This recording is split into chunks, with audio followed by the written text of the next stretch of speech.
The question, the member for Halliburton, Kawartha Lakes Brock. Thank you, Mr. Speaker. My question is the Minister of Rural Affairs.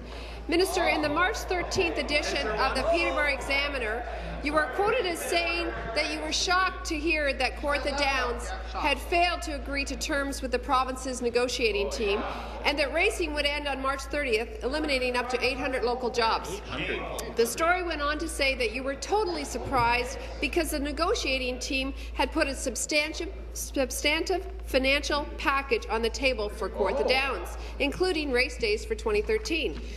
So as the closure of this track will have a devastating impact on both of our ridings, would you please enlighten the House as to what was actually in this package that was described as substantive? Minister.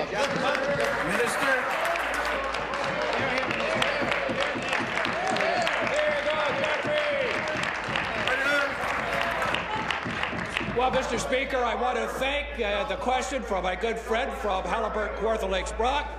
I stand what I said to the Peterborough Examiner. We did put a substantial package on the table to Kawartha Downs, to Mr. Ambrose, and we also had entered into negotiations with him. He decided that he wanted to reject that very substantial package that was put on the table due to confidentiality in terms of commercial negotiations. These are the same packages, Mr. Speaker, that we offered to Woodbine, that we offered to Mohawk, that we offered to Western Fair. The decision was made by Mr. Ambrose whether racing was going to continue to Kawartha Downs or not, and we're prepared to work with any interested parties to keep Kawartha Downs racing for 2013. Supplementary. Well, Mr. Speaker, this government seems to want to continue under a veil of secrecy instead of the minister representing the people that he said he would, because on August 16th of last year, you held a press conference at which time you said that you had prepared a proposal which would keep slot facilities at the tracks and would maintain a share of slot revenues to support the industry. You said that these dollars stayed locally and created jobs for people in the community. You said that it was not a subsidy, but rather an investment. You also supported a private member's bill which would require referendums before casinos could be placed in communities, which you now say isn't necessary. Minister, is becoming a cabinet minister worth betraying your constituents?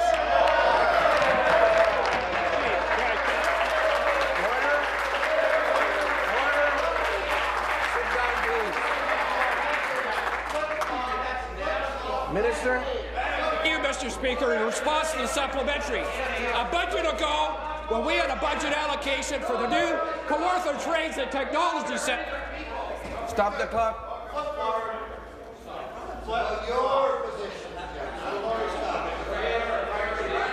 The member for Renfrew, Nipissing, Pembroke, you're warned.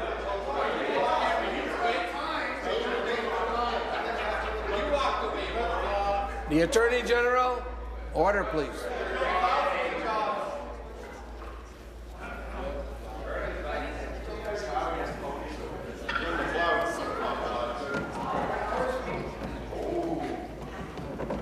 Minister.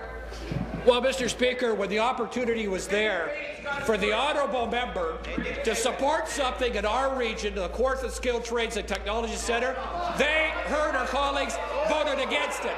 They voted against every allocation for Trent University to enhance the economy in our area. They voted against it. And let me tell you about horse racing, Mr. Speaker. No. Stop the clock.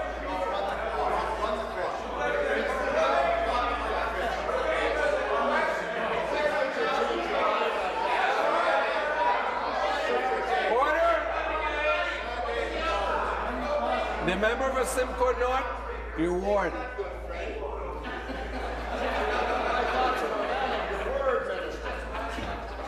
That ain't no photo finish.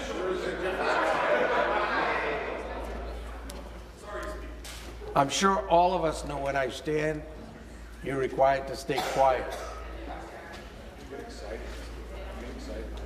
Minister? Much, Mr. Speaker. Obviously, I've touched a nerve.